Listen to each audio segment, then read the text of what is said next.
After 37 seasons, The Simpsons is proving once again why it's still untouchable in the world of television. In a recent interview, executive producer Mike Price revealed what he believes is the show's greatest advantage: its massive roster of unforgettable supporting characters. While most sitcoms rely heavily on a small core cast, The Simpsons can dedicate full episodes to side characters like Kirk Van Houten, Mayor Quimby, or Principal Skinner, giving them surprising emotional depth. This ability to refresh old characters and explore new angles is a big reason the show continues to thrive after nearly 4 decades. Meanwhile, the historic 800th episode, Irrational Treasure, celebrated the show's legacy in a big way. Co-showrunner Matt Selman explained how the episode recreated the animation style of the very first episode, Simpsons roasting on an open fire, while embracing the show's famously flexible timeline. The milestone episode also featured major guest stars including Kevin Bacon, Quinta Brunson, and actors from HBO's The Pitt, blending nostalgia with fresh pop culture relevance. But that's not all. In gaming news, the legendary studio behind The Simpsons, Hit and Run, Radical Entertainment, has officially rebranded as New Radical Games. This has sparked massive fan speculation about potential remakes of Hit and Run and Prototype. While no remaster has been confirmed, the studio's revival has reignited hope for longtime fans. With a sequel to The Simpsons movie in development and multiple new seasons confirmed, one thing is clear: after 37 seasons, The Simpsons isn't slowing down. The question is no longer when it will end, but if it ever will. Hey, lovely viewers, welcome to our channel The Simpsons 24 Hours. After 37 seasons, The Simpsons still has one advantage no other TV show can match. Without question, The Simpsons is the most iconic animated sitcom of all time, with a run of over 35 years, drawing in different generations of audiences and constantly adapting to changing landscapes while never losing its core comedic style. Some may prefer Family Guy or Bob's Burgers, as is their right, but it cannot be ignored that these shows would not exist without The Simpsons' trailblazing success. Despite the exponential increase in animated sitcoms since The Simpsons' debut in 1989, Matt Groening's show has always felt unique, beyond the art style that is now instantly recognizable, and critics and audiences have always scratched their heads trying to pin down just what it is that The Simpsons has that other shows cannot replicate. During an interview with Collider's Tanya Hussein, Mike Price, executive producer on The Simpsons, gave his answer about what makes The Simpsons such a one-of-a-kind show, and it reflects the show's depth and versatility, arguably giving it cause to go on forever. Mike Price believes that the stacked cast of colorful characters is The Simpsons' greatest asset. During his sit-down with Collider, which covered a myriad of topics, Price was asked, "Is there one honest thing you think that the show does that no other show has been able to do?" And while he went into detail, his essential answer was that, "We've been on for long enough, and have so many great characters, which allows The Simpsons to take entire episodes to focus on characters who, on any other show, would be the 14th character on the cast list." Price used Kirk Van Houten, Hank Azaria, and Mayor Quimby, Dan Castellaneta, and even Principal Skinner, Harry Shearer, as key examples of when an episode has focused on the backstories of characters who have mostly played a supporting, comedic role in the past, exploring things from Kirk's bipolar disorder to Quimby's ancestry. Price's answer is incredibly illuminating because of how it exemplifies the depth of characters that The Simpsons can develop compared to other shows. While most sitcoms will have a core cast of characters and rarely venture out of them when creating intricate motivations and backstories, The Simpsons can do so naturally, as audiences are already familiar with the characters enough, making a deeper look at them feel earned after so many seasons. In doing so, The Simpsons adds a new layer to these characters that recontextualizes them for the audience, making something that is old feel new again. In the case of Kirk, for example, the most recent season finale, Homer, a cracker bro? The Simpsons took a character often seen as a soft-spoken butt of a joke, and made him incredibly sympathetic and complex, showing both his manic side when his crumbless cracker business takes off, and his depressed side once his mania subsides. Mike Price's answer explains The Simpsons' unparalleled longevity. When it comes to deciding how long a show can run, the general measure is how much story it has to tell. If it is a focused, narrative-based drama, then once the plot is finished, so is the show, with Chernobyl, Game of Thrones, and Breaking Bad being examples of stories that, even when stretched out over several seasons, have a specific end goal in mind. For sitcoms, the plug is often pulled when no more comedy can be squeezed from the cast of characters the show originally set up, leading to more seasons, but also a risk of the show plodding on longer than it should. In The Simpsons case, the sitcom has been a masterpiece at adapting to find different angles to explore, and Price's answer reflects this longevity. If the show was still focusing solely on Homer, Dan Castellaneta, and his family, there is only a finite amount of story and development that can be squeezed from them. But by allowing Homer to be an audience surrogate for a side character's story, like he is for Kirk's bipolar disorder, it gives him something new to do, and opens the audience up to learning more about the side characters.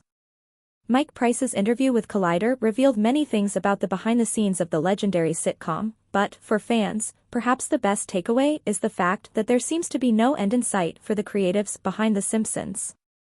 The storytelling is still finding exciting ways to tackle characters and breathe new life into the show.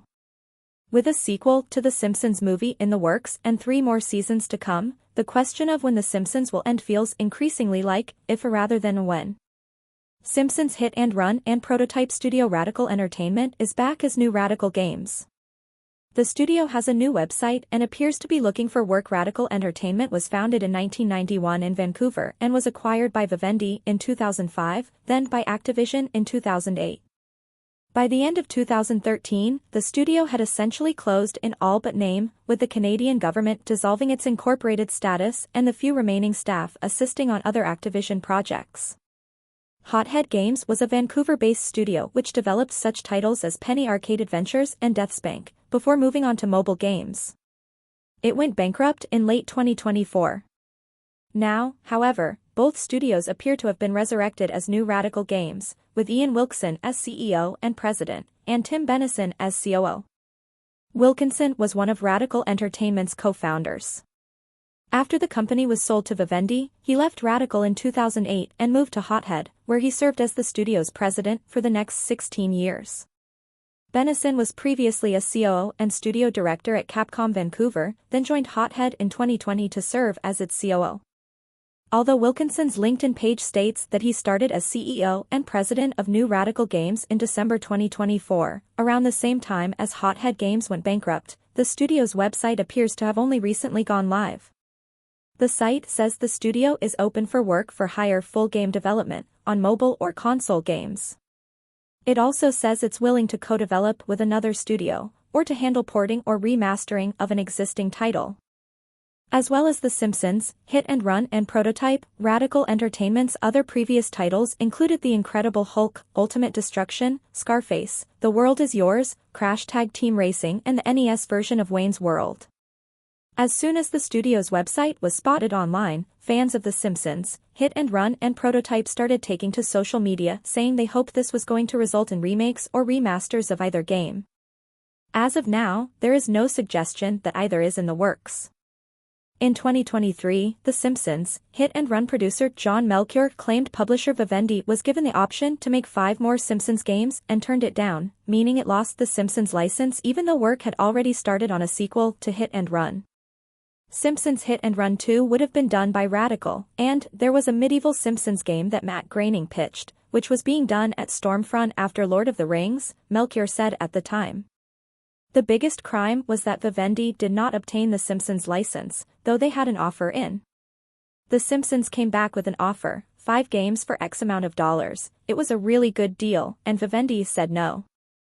After the success of Hit and Run, The Simpsons, Hit and Run studio gets rebranded to New Radical Games, sparking hopes of a remake again. The Simpsons, Hit and Run sits high among the list of games fans want a remake of. While some have been begging for it for over a decade, others have created their own versions, but kept it to themselves for fear of legal issues. While the anticipation of a remake has simmered down a bit, the studio's recent rebranding has kicked it back up a notch. Radical Entertainment, the developer behind the child-friendly GTA, recently rebranded itself to New Radical Games. The website shows off all the projects it has worked on, including The Simpsons, Hit and Run, Prototype, Scarface, The World Is Yours, and The Incredible Hulk, Ultimate Destruction. Hit and Remake. The rebranding comes as a result of a merger between Radical Entertainment and Hothead Games, which has worked on several mobile titles, including a Civilization VI port. Understandable, fans of Hit and Run and Prototype have perked up their ears, discussing what this could mean for possible remakes of the games. Over on Reddit, one fan commented, "Prototype getting remastered before Infamous is not what I would have expected. That possibility seems more likely now, with the closure of Bluepoint Games and the rebranding of New Radical Games." Others had a funnier take, saying, "Hit and Run 2 before GTA 6. Comments on Reset Era followed the same tone, with some saying, "I'm here for the Hit and Run and Scarface remakes." Simpsons characters feature pretty prominently on the website, so it's not something that the studio is shying away from either. The Simpsons showrunner breaks down the pit and stars, Kevin Bacon, and other cameos in historic 800th episode. The Simpsons showrunner Matt Selman tells Entertainment Weekly about the guest stars in the show's 800th episode, Irrational Treasure. The showrunner explains how Kevin Bacon, Quinta Brunson, and the pit stars got involved in the episode. Selman also shares how the episode pays tribute to the show's legacy and breaks down the Easter eggs throughout the EP. The Simpsons is celebrating 800 episodes on Fox with a crew of very special guest stars. In the show's milestone episode, Irrational Treasure, Marge takes the family dog, Santa's Little Helper, to a national dog competition in Philadelphia as Homer reluctantly embarks on a National Treasure-esque treasure hunt with a group of eccentric historians. Entertainment Weekly spoke with Simpsons co-showrunner Matt Selman to discuss the guest stars, Easter eggs, and key moments in the historic 800th episode. The episode starts with a flashback to the first-ever episode of the animated sitcom, Simpsons roasting on an open fire, which saw the family welcome Santa's Little Helper into their home. To capture the look and feel of the first season of the show, Selman says that the animators adjusted the visual style for the opening sequence. It starts out as the actual Christmas scene where they get the dog from the first episode, and then we kind of take the scene further, he explains. "We matched the animation style. I love the old animation style. I wish we could do them all like that." Immediately, the timeline begins to diverge from your memories of the family's trusty canine companion, as we see Homer, Lisa, and Bart feeding Santa's Little Helper excessive amounts of food, prompting the dog to gain significant weight. In the opening moments, we see the ever-expanding Santa's Little Helper in other memorable moments throughout the Simpsons canon. "It's embracing the history of the show," Selman says. "We have those flashes of Homer as a stonecutter and then the Pie Man, and then he's in different outfits from famous Homer episodes as we do crazy time jumps over both the 1 year and 40 years that the show has existed at the same time. Like, the characters are always the same age yet they've had almost 40 years of adventures. So did it all happen in one crazy year? Did it happen in 40 years? Neither? Both?" Selman reiterates his position that The Simpsons shouldn't be beholden to one singular timeline with strict canonical boundaries. The real paradox of this is that the dog becomes fat, and yet, in none of those subsequent episodes is the dog fat, Selman reflects. So if you love strict adherence to the rules of consistency in canon, it might be inflammatory to you. And I'm sort of on the record as being a little bit cavalier with that stuff. So obviously the dog has not been a fat dog the whole time they've had the dog, but we wanted to do a fat dog story and a story about how Marge is the only one who is the tough parent with the dog. She forms a deeper connection to the dog in trying to keep it healthy. Santa's Little Helper reaches a breaking point after eating several grapes out of Marge's ambrosia salad, prompting an intense visit to the veterinary hospital, where Noah Weil, Catherine LaNasa, and Taylor Dearden portray animated versions of their characters from HBO Max's The Pit. Mike Price, the co-producer of this episode, is a huge The Pit fan, and we thought it'd be a fun way to spice up the veterinary scene by giving it the intensity and melodrama of this terrific show, Selman says. And then we convinced Noah and some of the other actors to play intense vet cartoon versions of themselves. But I think it came from Mike, because I know he was just the hugest fan of that show from the get-go and how crazy and intense it was. Selman notes that The Simpsons was quicker to jump on the Pit train than it has been to incorporate other pop cultural phenomena. Usually we're like 5 years late or 13 years too late to something, but we're actually not super late to The Pit, since Season 2 is just coming out right now, he says. Though I always think it's funny when people ding the show for being late to make fun of something, because at the very best, it was only on time once. And then every time after that, it was late. The showrunner says that Price was instrumental in putting putting the guest cast at ease when it came time to record their cameos. They were all pretty much on board because it's like a love letter to the show, and it was pretty easy, Selman says. But even when it's someone huge like Noah Weil, when they get here, it's kind of a big deal. They're like, oh my god, this is The Simpsons. This is a huge part of culture. This has been on for my whole life. It can be a lot for them to take in once they're actually here. And Mike is so good at directing them and keeping them chill. Once Santa's little helper is safe and sound, Marge is approached by a dog trainer named Adrian, who is voiced by Quinta Brunson. Adrian urges Marge to whip the pooch into shape. He'll need to lose a lot of weight. He's what we in the canine wellness field call, damn that dog.